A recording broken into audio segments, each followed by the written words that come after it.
தொலைக்காட்சிக்காக express news வழங்குவது திருமல ரமேஷ். தேமுதிகவின் வடசென்னை மாவட்டத்திற்கு புதிய பொறுப்பாளர்களை கேப்டன் விஜயகாந்த் நியமித்துள்ளார். இது தொடர்பாக அவர் வெளியிட்டுள்ள அறிக்கையில் கு. நல்லதம்பி எம்எல்ஏ, ப. மதிவாணன் மற்றும் தளபதி ஆகியோர் வடசென்னை மாவட்ட பொறுப்பாளர்களாக நியமனம் செய்யப்பட்டுள்ளதாக தெரிவித்துள்ளார்.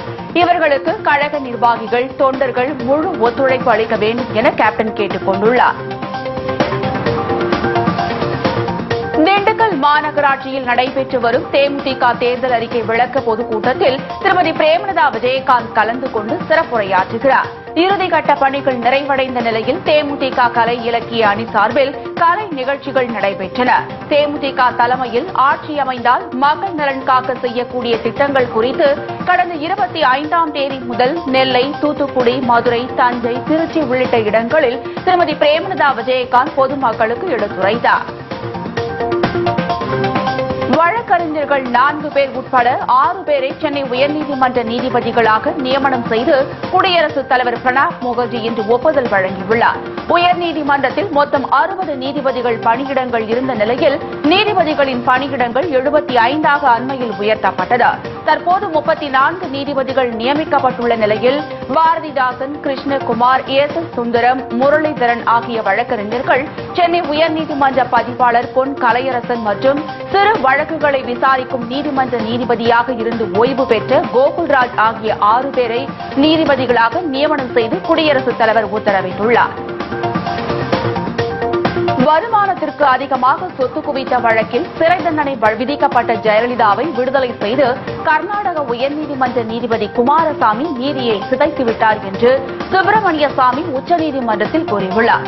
சொத்து குவிப்பு வழக்கில் குற்றவாளி என அறிவிக்கப்பட்டு 4 ஆண்டுகள் சிறை தண்டனை பெற்ற ஜெயலலிதா விடுதலையை எதிர்த்து உச்சநீதிமன்றத்தில் கர்நாடக அரசு மற்றும் திமுக சார்பில் தாக்கல் செய்யப்பட்ட மேல்முறையீட்டு வழக்கில் உச்சநீதிமன்றத்தின் விசாரணை 9வது நாளாக நீதிபதிகள் பினாகி சந்திரகோஷ், அமித்பா ராய் ஆகியோர் முன்பு நடைபெற்று வருகிறது.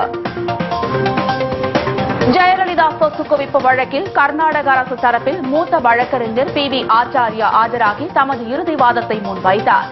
வருமானத்திற்கு அதிகமாக சொத்து குவித்த வழக்கில் ஜெயலலிதா, சசிகலா உள்ளிட்டோரின் வங்கி பணி பரிவர்த்தனை ஆவணங்களை ஆச்சாரியா உச்சநீதிமன்றத்தில் தாக்கல் செய்தார். மேலும் இளவரசியும் சுதாகரனும் சில நிறுவனங்களில் இயக்குநராக இருந்ததையும் ஆச்சாரியா சுட்டிக்காட்டினார். இவர்கள் 4 பேரும் கூட்டு சதி செய்து சொத்து குவித்திருப்பது அம்பலமாக தெரிவித்ததால் நீதிபதி குன்ஹா அளித்த தீர்ப்பை உறுதி செய்ய வேண்டும் என வலியுறுத்தி தனது வாதத்தை நிறைவு செய்தார். 2016 சட்டப்பேரவை தேர்தல் முடிவு அதிமுகவிற்கு மிகப்பெரிய ஷாக் அளிக்கும் வகையில் அமையும் என பாஜக தமிழக தலைவர் தமிழிசை சவுந்தரராஜன் தெரிவித்துள்ளார். தமிழக முதலமைச்சர் ஜெயலலிதாவை மத்திய அமைச்சர் சந்திக்க முடியவில்லை என்பது உண்மையே என்றும் தமிழக அரசை மத்திய அரசு தொடர்பு கொள்ள முடியாததால் பல திட்டங்கள் முடங்கி கிடப்பதாகவும் அவர் புகார் தெரிவித்துள்ளார். மேலும் தமிழக முதலமைச்சர் ஜெயலலிதா தொடர்புக்கு வெளியே உள்ளதாகவும் அவர் குற்றம் சாட்டியுள்ளார். பல்வேறு கட்சிகளைச் சேர்ந்த 105 எம்பிக்கள் தங்களின் சொத்து கணக்குகள் குறித்த விவரத்தை இறுதி வரை தாக்கல் செய்யவில்லை என நாடாளுமன்ற செயலகம் தெரிவித்துள்ளது. நாடாளுமன்ற விதிகளின்படி தேர்வு செய்யப்பட்ட நபர் பதவியேற்ற 90 நாட்களுக்குள் தனது சொத்து விவரத்தை நாடாளுமன்ற தலைமை செயலகத்திடம் சமர்ப்பிக்க வேண்டும். ஆனால் நடப்பு நாடாளுமன்ற உறுப்பினர்கள் பதவியேற்று 2 ஆண்டுகள் ஆகிவிட்ட நிலையில் 105 பேர் இதுவரை தங்களின் சொத்து கணக்கை அளிக்கவில்லை என்று தெரிவிக்கப்பட்டுள்ளது. தமிழகத்தில் சூரப்பட்டு, வாரகிரம், கிருஷ்ணகிரி உள்ளிட்ட 20 சுங்கச்சாவடிகளில் ஏப்ரல் 1ஆம் தேதி முதல் கட்டண உயர்வு நடைமுறைக்கு வருகிறது. தமிழகத்தில் உள்ள 43 தேசிய நெடுஞ்சாலைகள் பல மாநிலங்களை தமிழகத்துடன் இணைக்கின்றன. இந்த சாலைகளை தேசிய நெடுஞ்சாலை ஆணையம் மட்டுமன்றி தனியார் நிறுவனங்களும் பராமரித்து வருகின்றன. சுங்க கட்டணம் வசூலித்து சாலை மேம்பாட்டு பணிகளை மேற்கொள்ள தனியார் நிறுவனங்களுடன் மத்திய அரசு ஒப்பந்தம் செய்துள்ளது. சென்னை உயர்நீதிமன்றம் மற்றும் உயர்நீதிமன்ற மதுரை கிளையில் மத்திய தொழில் பாதுகாப்பு படை வீரர்களை கொண்டு பாதுகாப்பு வழங்குவதற்கான ஏற்பாடுகள் குறித்து வருகிற ஏப்ரல் 5ஆம் தேதி ஆலோசனைக் கூட்டம் நடத்த வேண்டும் என நீதிபதிகள் உத்தரவிட்டுள்ளனர். இந்த கூட்டத்தில் உயர்நீதிமன்ற பாதுகாப்பு குழுவின் நீதிபதிகள், நிர்வாக அதிகாரிகள், தமிழக அரசு அதிகாரிகள் மற்றும் மத்திய தொழில் பாதுகாப்பு படை அதிகாரிகள் பங்கேற்க வேண்டும் என்று நீதிபதிகள் அறிவுறுத்தியுள்ளனர். 4000 கோடி ரூபாயை செப்டம்பர் மாதத்திற்குள் தருவதாக தொழிலதிபர் விஜய் மல்லையா உச்சநீதிமன்றத்தில் தெரிவித்துள்ளார். 9000 கோடி ரூபாய் வங்கிக் கடன் தொடர்பாக விஜய் மல்லையா மீது அமலாக்கத்துறை வழக்கு பதிவு செய்து நேரில் ஆஜராக சம்மன் அனுப்பியது. இந்நிலையில் வங்கிக் கடன் தொடர்பான வழக்கு விசாரணையில் விஜய் மல்லையா தற்போது எங்கிருக்கிறார் என கேள்வி எழுப்பிய உச்சநீதிமன்றத்தில் முதல் கட்டமாக 4000 கோடியை வரும் செப்டம்பர் மாதத்திற்குள் தர விஜய் மல்லையா தயாராக இருப்பதாக அவரது வழக்கறிஞர் தெரிவித்துள்ளார். வட்டி குறைப்பு விவகாரத்தில் அனைவரின் விருப்பமே தனது விருப்பம் என மத்திய நிதியமைச்சர் அருண் ஜேட்லி தெரிவித்துள்ளார். நிதி பற்றாக்குறையை கட்டுப்படுத்துவதில் மத்திய அரசு உறுதியாக உள்ளதாகவும் நடப்பு நிதியாண்டில் 3.9%, அடுத்த நிதியாண்டில் 3.5%ஆகவும் நிதி பற்றாக்குறை கட்டுப்படுத்தப்படும் என்றும் அவர் கூறினார். அதேபோல சிறிய சேமிப்பு திட்டங்களுக்கான வட்டி விகிதத்தையும் மத்திய அரசு குறைத்து ரிசர்வ் வங்கி வட்டி குறைப்பு செய்வதற்கான சூழல் உருவாக்கப்பட்டுள்ளதாகவும் அவர் கூறியுள்ளார். கோதாவரி மற்றும் கிருஷ்ணா நதிகளை இணைத்ததன் மூலம் நதிகள் இணைப்பில் நாட்டிலேயே முதன்மை மாநிலமாக ஆந்திரா திகழ்வதாக முதலமைச்சர் சந்திரபாபு நாயுடு தெரிவித்துள்ளார். பட்டீசம் திட்டத்திற்காக இந்த நதிகள் இணைக்கப்பட்டுள்ளதாக கூறியுள்ள அவர் இந்த திட்டம் அடுத்த ஓராண்டிற்குள் நிறைவடையும் என்று தெரிவித்துள்ளார். உத்தரகாண்ட் மாநிலத்தை தொடர்ந்து இமாச்சல பிரதேசம் மற்றும் மணிப்பூர் மாநில அரசுகளை கவிழ்க்க மத்திய அரசு முயற்சிப்பதாக குடியரசுத் தலைவரிடம் காங்கிரஸ் புகார் கூறியுள்ளது. உத்தரகாண்ட் மாநிலத்தில் ஆளும் காங்கிரஸ் எம்எல்ஏக்களின் 9 பேர் பாரதிய ஜனதாவுடன் கரம் கோர்த்ததைத் தொடர்ந்து முதலமைச்சர் ஹரிஷ் ராவத் பதவிக்கு சிக்கல் ஏற்பட்டது. இதனைத் தொடர்ந்து அங்கு குடியரசுத் தலைவர் ஆட்சி அமல்படுத்தப்பட்ட நிலையில் நாளை நம்பிக்கை வாக்கெடுப்பு நடத்தி பெரும்பான்மையை நிரூபிக்க அம்மாநில உயர்நீதிமன்றம் உத்தரவிட்டுள்ளது. வங்கதேசத்தினர் அசாம் மாநிலத்திற்குள் ஊடுருவதை தடுக்கும் வகையில் இந்தியா வங்கதேச எல்லை முழுவதுமாக மூடப்படும் என மத்திய உள்துறை அமைச்சர் ராஜ்நாத் சிங் தெரிவித்துள்ளார். அசாமில் நடைபெற்ற பாஜக தேர்தல் பொதுக்கூட்டத்தில் பேசிய அவர் வங்கதேசத்தினர் இந்தியாவுக்குள் அத்துமீறி ஊடுருவது தொடர்கதையாகி வருவதாக கூறினார். அசாம் மாநிலத்தை ஆளும் காங்கிரஸ் கட்சி ஊடுருவலை தடுத்து நிறுத்த இதுவரை முயற்சிக்காதது ஏன் என்றும் அப்போது அவர் கேள்வி எழுப்பினார். சென்னை விமான நிலையத்தில் 60வது முறையாக கண்ணாடி உடைந்து விழுந்து விபத்துக்குள்ளானது. உள்நாட்டு விமான நிலையத்தில் பெண் பயணிகள் சோதனை அறையில் கண்ணாடி உடைந்து விழுந்தனர். இதனையடுத்து மத்திய தொழில் பாதுகாப்பு படை பெண் அதிகாரிகளும் பயணிகளும் ஓட்டம் பிடித்ததால் அங்கு பரபரப்பு ஏற்பட்டது. விமான நிலைய மேலாளர் கண்ணாடி கடந்த மாதம் திடீரென பயங்கர சத்தத்துடன் விழுந்து உடைந்தது. இதனையடுத்து கடந்த 13ஆம் தேதி அதிகாலை 58வது முறையாக கண்ணாடி கதவு ஒன்று உடைந்து விபத்துக்குள்ளானது. தொடரும் விபத்துகளால் பணியாளர்கள், பயணிகள் என அனைத்து தரப்பினரும் அச்சத்தில் ஆழ்ந்துள்ளனர். ராணுவத்திற்கு தேவையான போர்க்கருவிகள், தளவாடங்களை இடைத்தரகர்கள் மூலமாக வாங்குவதை தவிர்க்க வேண்டும் என்று ரிலையன்ஸ் குழும தலைவர் அனில் அம்பானி தெரிவித்துள்ளார். தனியார் நிறுவனங்களிடமிருந்து பாதுகாப்புத்துறைக்கான ஆயுத கொள்முதல் ஒப்பந்தம் மேற்கொள்கிற போது அதிக தெளிவுடன் இருக்க வேண்டும் என்றும் அவர் கூறியுள்ளார். தனியார் நிறுவனங்களிடம் கொள்முதல் செய்யும் போது தெளிவான வழிகாட்டுதல்கள் அவசியம் என்றும் அவர் தெரிவித்துள்ளார். குண்டுவெடிப்பு அச்சுறுத்தலை கண்டுகொள்ளாமல் பெல்ஜியம், அமெரிக்கா, சவுதி அரேபியா ஆகிய 3 நாடுகளுக்கு பிரதமர் மோடி சுற்றுப்பயணம் மேற்கொண்டுள்ளார். பெல்ஜியம் தலைநகர் பிரசல்ஸில் தீவிரவாதிகள் நிகழ்த்திய குண்டுவெடிப்பில் 32 பேர் பலியாகினர். இந்த குண்டுவெடிப்பால் ஏற்பட்டுள்ள தீவிரவாதிகள் அச்சுறுத்தலை கருத்தில் கொண்டு பிரதமர் தனது பயணத்தை ரத்து செய்வார் என்று எதிர்பார்க்கப்பட்டது. ஆனால் குண்டுவெடிப்பை பொருட்படுத்தாமல் பிரசல்ஸ் நகருக்கு தனி விமானம் மூலம் புறப்பட்டுச் சென்றார். புதுச்சேரி யூனியன் பிரதேசத்தைச் சேர்ந்த அங்கீகரிக்கப்பட்ட அரசியல் கட்சிகளுக்கு தூர்தர்ஷன், அகில இந்திய வானொலியில் தேர்தல் பிரச்சாரம் செய்வதற்கு குலுக்கல் மூலம் நேரம் ஒதுக்கப்பட்டது. சட்டப்பேரவை, நாடாளுமன்ற தேர்தல்களின் போது அரசியல் கட்சிகள் தூர்தர்ஷன் வானொலியில் பிரச்சாரம் செய்ய தேர்தல் ஆணையம் இலவசமாக நேரம் ஒதுக்கி தருகிறது. இந்நிலையில் புதுச்சேரியில் வரும் மே 16ஆம் தேதி பேரவை பொதுத் தேர்தல் நடைபெறவுள்ளது. இதற்காக அரசியல் கட்சிகளுக்கு நேரம் ஒதுக்குவதற்கான குலுக்கல் ரெட்டியார்பாளையத்தில் உள்ள தேர்தல் துறை அலுவலகத்தில் நடைபெற்றது. திருப்பூர் மாநகராட்சியின் அலட்சிய போக்கால் 1.5 வயது குழந்தை கழிவுநீர் தொட்டியில் விழுந்து உயிரிழந்ததை கண்டித்து பொதுமக்கள் போராட்டத்தில் ஈடுபட்டனர். மணப்பாறை பகுதியைச் சேர்ந்த வந்த ரமேஷ், இவரது மனைவி சத்யா, இவர்களது 1.5 வயது மகள் ஸ்ரீதரன் வீட்டின் அருகே விளையாடிக் கொண்டிருந்த நிலையில் திடீரென மாயமானதாக கூறப்படுகிறது.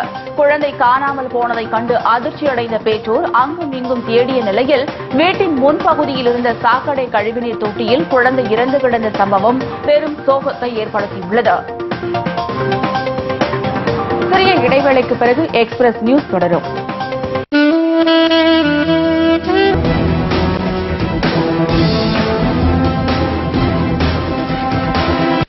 எக்ஸ்பிரஸ் நியூஸ் தொடர்கிறது.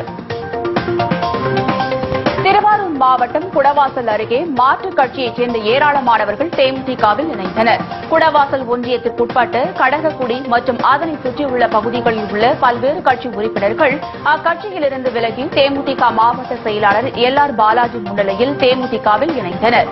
தேமுதிக மக்கள் நல கூட்டணியை வெற்றி பெற செய்ய அனைவரும் பாடுபடுவோம் என்று உறுதிமொழி ஏற்றுக் கொண்டனர். மதுரை மாவட்டம் வாடிப்பட்டி அருகே உரிய ஆவணமின்றி காரில் கொண்டு சென்ற 16 கிலோ வெள்ளிப் பொருட்களை பறக்கும் படை அதிகாரிகள் பறிமுதல் செய்தனர். பாண்டியராஜபுரத்தில் தேர்தல் அதிகாரிகள் வாகன தணிக்கையில் ஈடுபட்டிருந்த போது அவ்வழியாக வந்த காரை மடக்கி சோதனை நடத்தினர். இதில் உரிய ஆவணமின்றி சுமார் 6 லட்சம் ரூபாய் மதிப்பிலான 16 கிலோ வெள்ளிப் பொருட்கள் இருப்பது கண்டுபிடிக்கப்பட்டு அதனை பறிமுதல் செய்தனர். தேர்தல் விதிகளை மீறி சென்னை வியாசர்பாடியில் அவசர கதியில் போடப்பட்ட சாலை குண்டும் குழியுமாக உள்ளதால் வாகன ஓட்டிகள் பெரும் சிரமத்திற்கு ஆளாகி வருகின்றனர். இந்நிலையில் சென்னை வியாசர்பாடியில் மக்கள் வரி பணத்தில் அவசர கதியில் போடப்பட்ட சாலைகள் தற்போது குண்டும் குழியுமாக காட்சியளிக்கிறது. கொளத்தூர் குமரன் நகர் அருகே உள்ள தணிகாசலம் நகரில் பேருந்து நிறுத்துவதற்கு இடமிருந்தும் பேருந்து நிலையம் அமைக்க அதிகாரிகள் நடவடிக்கை எடுக்காததால் அப்பகுதி மக்கள் சுமார் 1 கிலோமீட்டர் நடந்து செல்ல வேண்டிய நிலை ஏற்பட்டுள்ளது. உதகையில் சாலை சீரமைப்பு பணிகள் நடைபெற்று வருவதால் தொட்டபேட்டா காட்சி முனைக்கு செல்லும் சுற்றுலா பயணிகள் சுமார் 5 கிலோமீட்டர் தூரம் நடந்து செல்ல வேண்டிய நிலைக்கு தள்ளப்பட்டுள்ளனர். உதகை கோத்தகிரி சாலையிலிருந்து 2.5 கிலோமீட்டர் தூரத்தில் இந்த காட்சி முனைக்கு செல்லும் சாலை போதிய பராமரிப்பு இல்லாமல் இருப்பதால் விபத்துகள் ஏற்படுவதாக கூறி கடந்த 10 நாட்களுக்கு முன்பு மூடப்பட்டது குறிப்பிடத்தக்கது. நடைபெறவுள்ள சட்டமன்ற தேர்தலில் 100% வாக்குப்பதிவை வலியுறுத்தி பல்வேறு விழிப்புணர்வு நிகழ்ச்சிகள் நடத்தப்பட்டு வருகின்றன. இந்நிலையில் மன்னார்குடியில் தமிழ்நாடு வணிகர் சங்கங்களின் பேரமைப்பின் மாநில தலைவர் விக்ரமராஜா வாகனங்களில் விழிப்புணர்வு பிரச்சார ஸ்டிக்கர்களை ஒட்டி விழிப்புணர்வை ஏற்படுத்தினார். மேலும் பொதுமக்கள், விவசாயிகள் மற்றும் வணிகர்களை பாதிக்காத வண்ணம் தேர்தல் அதிகாரிகள் வாகன சோதனையில் ஈடுபட வேண்டும் என்றும் அவர் கேட்டுக் கொண்டார். கிருஷ்ணகிரி அருகே அடுத்தடுத்து 2 ஸ்டுடியோக்களின் பூட்டை உடைத்து 7 லட்சம் ரூபாய் மதிப்பிலான பொருட்களை கொள்ளையர்கள் திருடிச் சென்றுள்ளனர். அசோக்குமார் மற்றும் மகேஷ் ஆகியோருக்கு சொந்தமான கடையில் இருந்த கேமரா, பிரிண்டர், ஸ்கேனர், கம்ப்யூட்டர் உள்ளிட்ட விலை உயர்ந்த பொருட்களை கொள்ளையடித்து சென்றுள்ளனர். மேலும் கண்காணிப்பு கேமராக்களை உடைத்து சேதப்படுத்தியுள்ளனர். ராமேஸ்வரம் அருகே கடலில் மீன்பிடித்துக் கொண்டிருந்த மீனவர் உயிரிழந்த நிகழ்வு பெரும் சோகத்தை ஏற்படுத்தியுள்ளது. தினந்தோறும் 100க்கும் மேற்பட்ட படகுகளில் மீனவர்கள் மீன்பிடிக்க செல்கின்றனர். இந்நிலையில் இருதயம் என்ற மீனவர் கடலில் வலை இழுக்கும் போது அலை வேகமாக வீசியதில் நிலை தடுமாறி படகில் விழுந்துள்ளார். இதில் நெஞ்சு பகுதியில் காயமடைந்து பரிதாபமாக உயிரிழந்துள்ளார். சென்னை திருவிக நகர் தொகுதிக்குட்பட்ட பகுதிகளில் வரும் குடிநீரில் கழிவுநீர் கலந்து வருவதால் தொற்றுநோய் பரவும் அபாயம் உள்ளதாக அப்பகுதி மக்கள் குற்றம் சாட்டுகின்றனர். இதுகுறித்து சம்பந்தப்பட்ட அதிகாரிகளிடம் புகார் அளித்தும் நடவடிக்கை எடுக்கவில்லை என்று அவர்கள் புகார் தெரிவிக்கின்றனர்.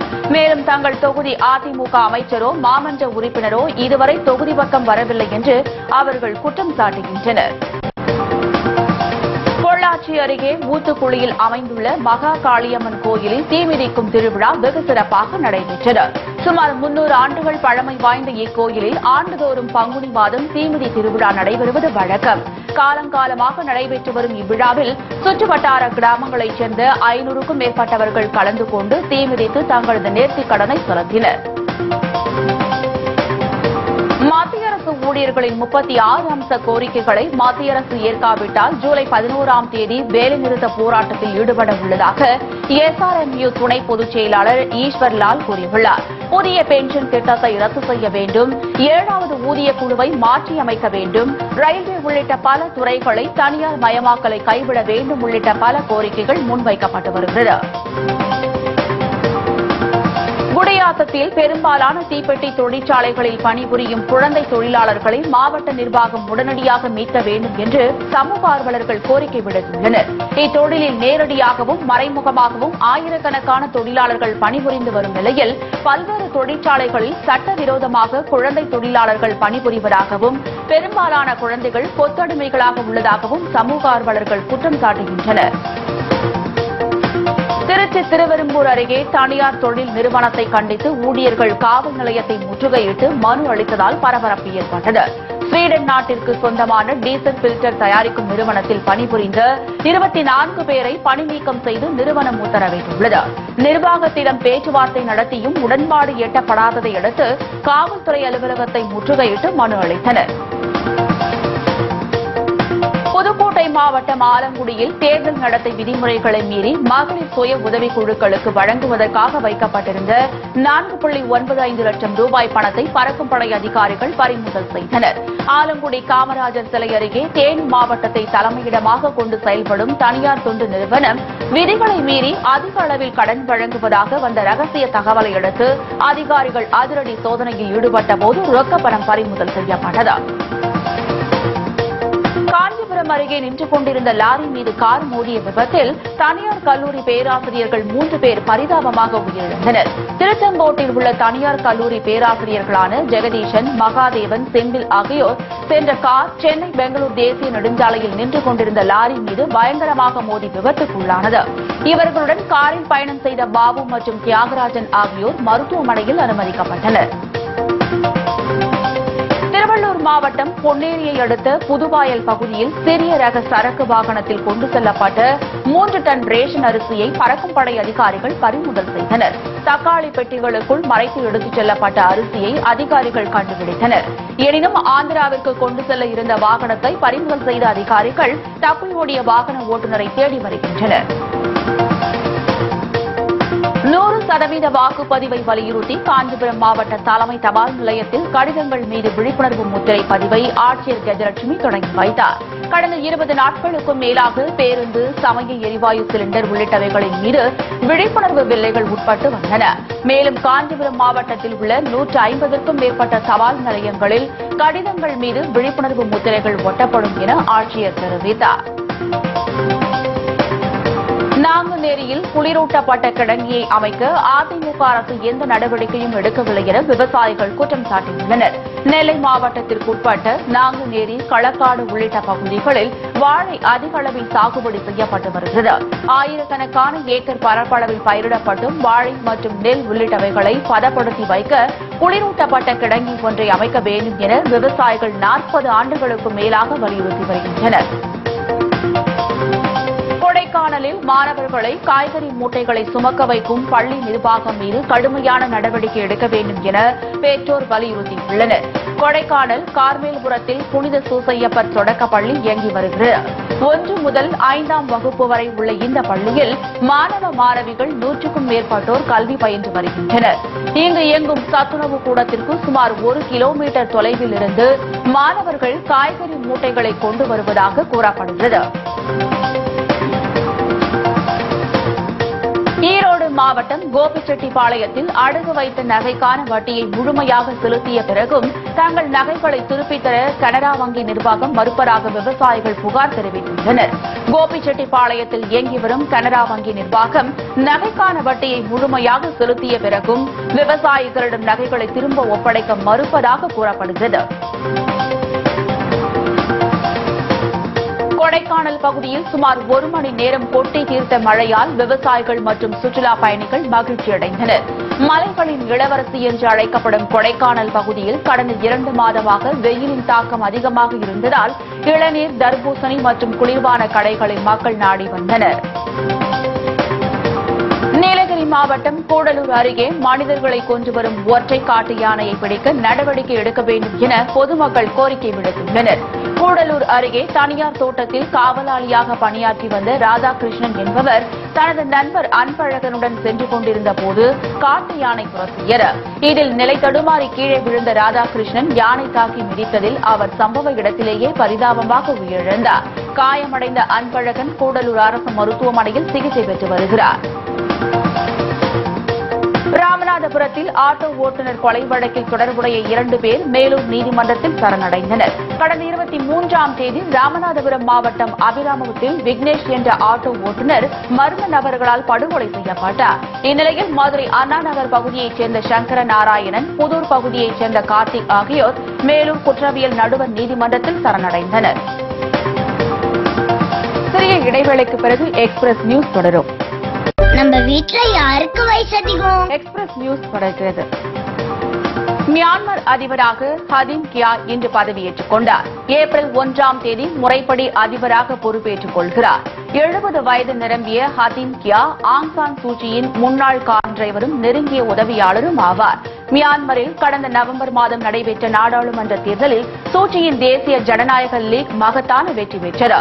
சூச்சியின் மகன்கள் பிரிட்டன் குடியுரிமை பெற்றுள்ளதால் மியான்மர் அதிபராக சூச்சி பதவியேற்க முடியாது. இந்நிலையில் மறைமுக ஆட்சி நடத்தும் வகையில் அதிபர் பதவிக்கு தனது நெருங்கிய உதவியாளரை சூச்சி தேர்வு செய்துள்ளார். தமிழில் நாயகியாக நடிக்க வேண்டும் என்ற கனவோடு மும்பையிலிருந்து தமிழ்நாட்டிற்கு வந்திருக்கும் தேஜாஸ்ரீ தெலுங்கிலும் ஹிந்தியிலும் பல படங்களில் நடித்து வருகிறார். என்றாலும் நயன்தாராவை போல் நல்ல கதாபாத்திரங்களில் நடித்து பெயரெடுக்க ஆசைப்படுவதாக அவர் கூறியுள்ளார்.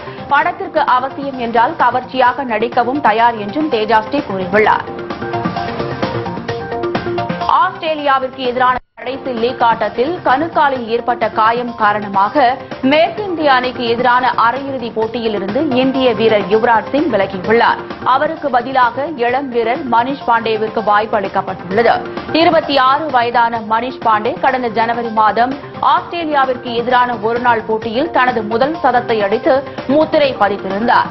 மேலும் ஐபிஎல் போட்டியில் சதம் அடித்த முதல் இந்திய வீரர் என்ற பெருமையும் அவர் பெற்றுள்ளார்.